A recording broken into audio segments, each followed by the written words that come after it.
برا منانے کی ضرورت نہیں، وہ کھنڈی ہوئی سنجیدگی سے بولا۔ برا منانے ہی کی تو بات ہے، میں نے بھی تلخی سے کہا۔ مجھے سیٹھ صاحب نے ساری بات بتا دی ہے، میں تو یہ کہہ رہا تھا کہ اگر آپ میری کوئی مدد کرنے کے بجائے یہی کہنے آئے ہیں کہ ایسا نہ ہوتا ویسا نہ ہوتا تو اس سے میری پریشانی میں کمی کے بجائے اضافہ ہی ہوگا۔ میں نے گھمبیر لہجے میں اس کی بات کاٹ کر کہا۔ ہم دونوں کی تیکھی اور چپتی ہوئی نظریں ایک دوسرے کے چہرے پر کھبی ہوئی تھیں۔ تو مجھے بات کیوں نہیں مکمل کرنے دے رہے ہو؟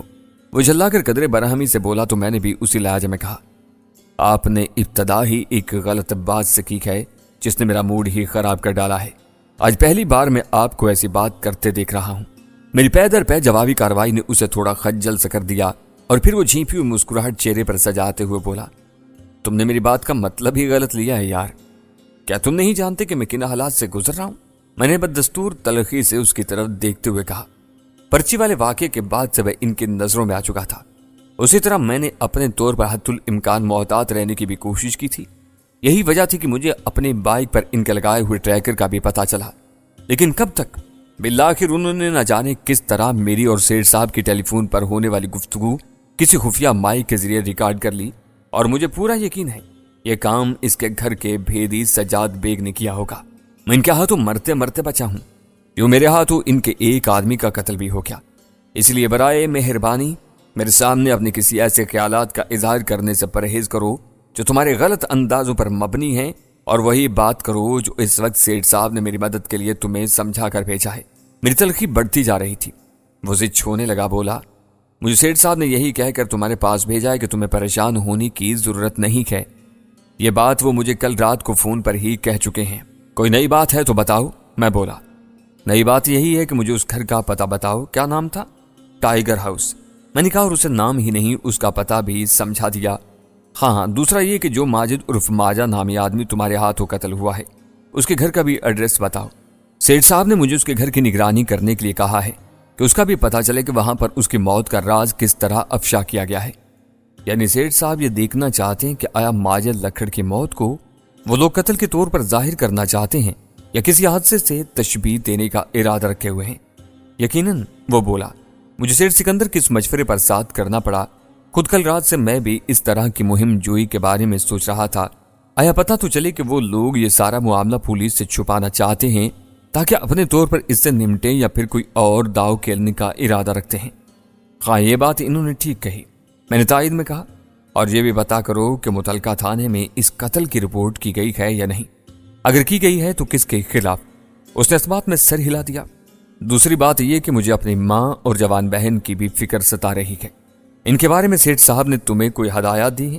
ہاں۔ تو پھر اس بات میں سر ہلا کر بولا، ان کی بھی خفیہ طور پر خبرگیری کرنے کا سیٹھ صاحب نے مجھے ہی کہا ہے۔ میری بھانپتی ہوئی نظروں نے اس کے چہرے سے ہی نہیں بلکہ لہجے سے بھی نمایاں طور پر محسوس کیا تھا کہ وہ تنگ اور بیزار سا ہو رہا تھا۔ ایسے میں بھلا وہ اس طرح کی اہم اور حساس ذمہ داری کیسے پوری کر سکتا تھا؟ بہرکیف میں نے تو اس بارے میں کچھ نہیں کہا، البتہ اسے ماجد لکڑ کے گھر کا بھی پتہ بتا دیا۔ جب وہ رخصت ہونے لگا تو میں نے ایک احتیاط کے پیش نظر اس سے کہا، ہو سکتا ہے تمہیں راجو بوری یا سلیم چالیا پہچان لیں۔ اس خدشے کے بارے میں تمہارا کیا خیال ہے؟ کیونکہ فیکٹری میں بھی تمہیں گھلے ملے رہنا پڑتا ہے۔ سلیم چالیا نہیں تو کم از کم راجو تمہیں پہچان ہی لے گا۔ میں نے اس کا بندوبست کر رکھا ہے، وہ بولا۔ وہ کیا؟ میری جیب میں نقلی داڑھی مونچھیں رکھی ہوئی ہیں، باقی تھانے کا کام میں کسی کو چائے پانی دے کر بھی کروا لوں گا۔ اچھی بات ہے، میں نے اس بات میں سر ہلایا۔ وہ جانے لگا تو میں دروازے تک اس کے ساتھ آیا تاکہ اس کے جاتے ہی دروازہ بند کر دوں، لیکن دروازے پر پہنچ کر رکا اور مجھ سے معذرت خانہ لہجے میں بولا، سیٹھ صاحب میرے محسن ہیں، انہیں خطرے میں اور پریشان دیکھ کر میں بھی فکر مند ہونے لگتا ہوں۔ شاید مجھے اس نئی اور خطرناک صورتحال نے زیادہ ہی تشویش زدہ کر ڈالا تھا، اسی لیے میں نے تم سے یہ سب کہا تھا۔ مجھے امید ہے تم دل پر نہیں لوگے میری باتوں کو۔ اس کی معذرت نے میرے اندر کی کڑواہٹ کو یکلخت دھو ڈالا۔ میں مسکرا کر بولا، سچے اور وفادار لوگ ایسے ہی ہوتے ہیں، بے فکر رہو محمود، ایسا کچھ نہیں ہے۔ جواب میں وہ بھی دوستانہ لہجے میں مسکرایا اور رخصت ہو گیا۔ اس کے جانے کے بعد میں ہونٹ بھینچے کچھ سوچتا رہا۔ میں پہلے ہی مصیبت زدہ اور پریشان تھا، اس نے الٹی سیدھی اور غیر متعلقہ باتیں کر کے میرا موڈ مزید خراب کر ڈالا تھا۔ یوں میں نے سوچا تھا کہ اس سلسلے میں سیٹھ سکندر سے اس کی شکایت کروں، لیکن پھر ارادہ بدل دیا۔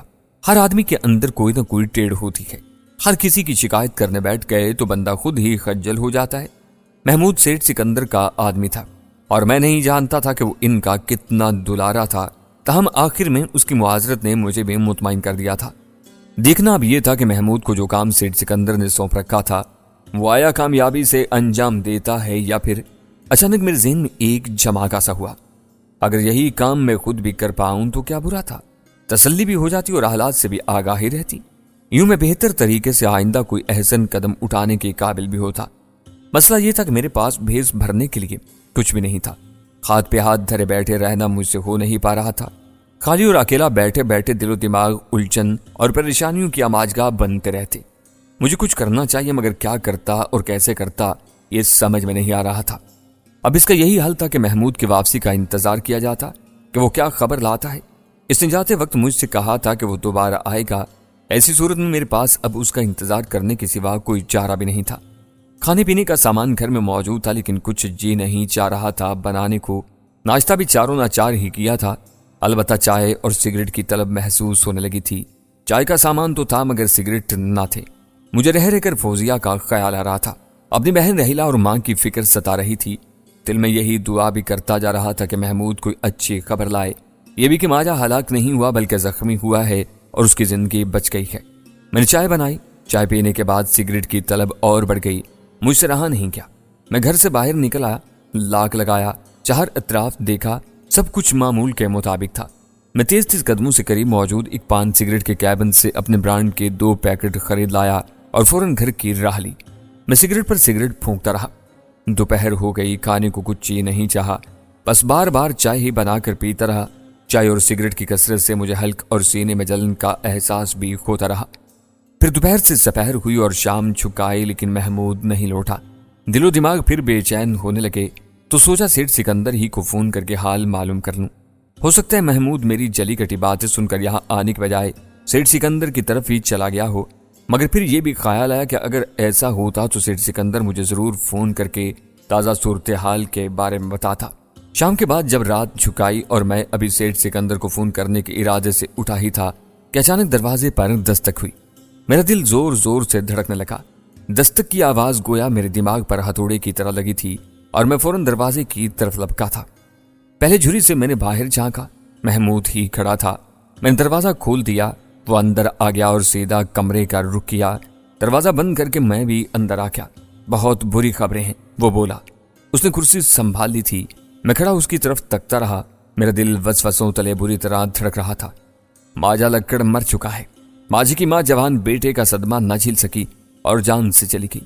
ماجی کی بہن ہے کوئی فوزیہ، اس نے متعلقہ تھانے میں تمہارے خلاف رپورٹ لکھوا دی اور میرے خدا، بیچار صدمے کی شدت تلے میرے منہ سے برآمد ہوا اور مجھے چکر سا آ گیا۔